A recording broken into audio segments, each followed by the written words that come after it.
All right, let's dive into the core beliefs and practices of Islam. It's one of the world's most influential faiths, and today we're going to break down its foundational ideas to really get a handle on what it means to be a Muslim. Let's get right into it. So, first things first, let's just get a sense of the scale we're talking about here.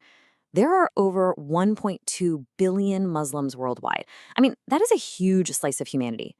But here's a question for you. When you picture a Muslim, where in the world do you picture them?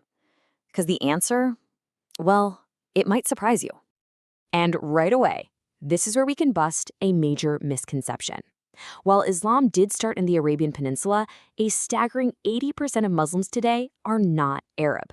You know, this just goes to show you that Islam is a truly global faith, stretching all the way from Morocco to Indonesia, which, by the way, is the world's largest Muslim nation. Okay, so here's our game plan. We'll kick things off with what Islam actually means. Then we'll get into the articles of faith, what Muslims believe, and the pillars of practice, what they do. After that, we'll look at the sacred texts that guide the faith, and then we'll circle right back to its identity as this amazing global religion. Section 1. What is Islam? You know, at its heart, the entire religion is really defined by one single powerful idea. The word Islam itself is Arabic, and it literally means submission to the will of Almighty God. It's that simple. And so, a Muslim is just someone who submits to God's will. Now, this isn't about being passive or a pushover. It's about making a conscious choice to align your entire life with the divine purpose. This one idea is basically the engine that drives the whole faith. And this sentence, this is how a person actually becomes a Muslim. By sincerely saying this declaration, which is known as the Shahada. It's a simple sentence, but it's incredibly profound, and it has two really key parts. The first part hammers home absolute monotheism, the belief in one and only one God, who's called Allah.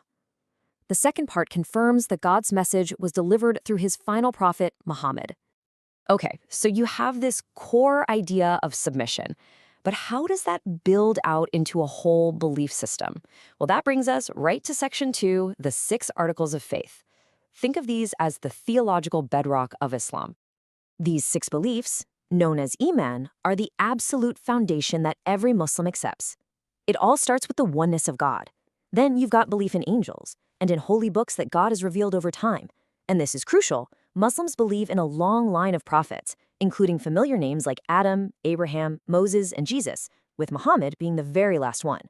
They also believe in a final day of judgment. And the last article is belief in God's divine decree, or qadr, the idea that ultimately everything that happens is by God's will. So if the articles of faith are what a Muslim believes, then the 5 pillars are what a Muslim does. This next section is all about how that faith gets translated into action in daily life. The very first pillar is the Shahada, that declaration of faith we just talked about. Next is Salah, the 5 daily prayers that create this direct, constant link to God. Then comes Zakat, which is a required charity that helps purify a person's wealth and supports the community.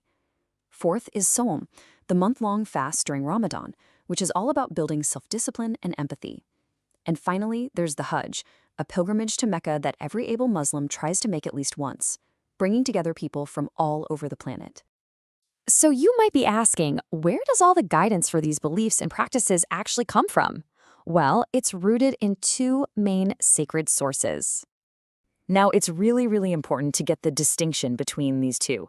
The Quran is believed to be the literal, direct, word-for-word message from God, revealed to the Prophet Muhammad. The Hadith, on the other hand, are collections of the Prophet's own sayings and actions. They're essential because they give context and show a real-life example of how to live according to the Quran's teachings. But hold on, it's not like they just collected any old story about the Prophet. For centuries, Islamic scholars have had this incredibly meticulous system for verifying the Hadith. They didn't just take them at face value. No way. They would scrutinize every single report, tracing its chain of who told who all the way back to the source to make sure it was legit. And this quote right here really drives home just how serious and academic this process is. It mentions the science of Rijal, which is basically a deep dive biographical analysis of every person who passed down a hadith. Scholars had to verify the character, the memory, the trustworthiness of every single person in that chain before a saying could be considered authentic. It's an incredible level of intellectual and historical discipline. And all of this brings us right back around, full circle. With this whole framework of belief, practice, and guidance, we can see Islam as it is today, a living, breathing, global faith. So we end up where we started, but now it all makes a lot more sense. Over 1 billion followers, most of them not Arab, from every single corner of the globe. This isn't a religion for just one type of person. It's a message that unites all these different people into a single global community of faith, known as the Ummah. So this framework we've talked about is incredibly personal, right? It shapes an individual's daily prayers, their charity, their deepest beliefs, but at the exact same time, it unites over 1 billion people from countless cultures. And that leaves us with a really fascinating question to think about. What does it really mean for a faith to be so deeply personal and at the same time so profoundly and globally diverse?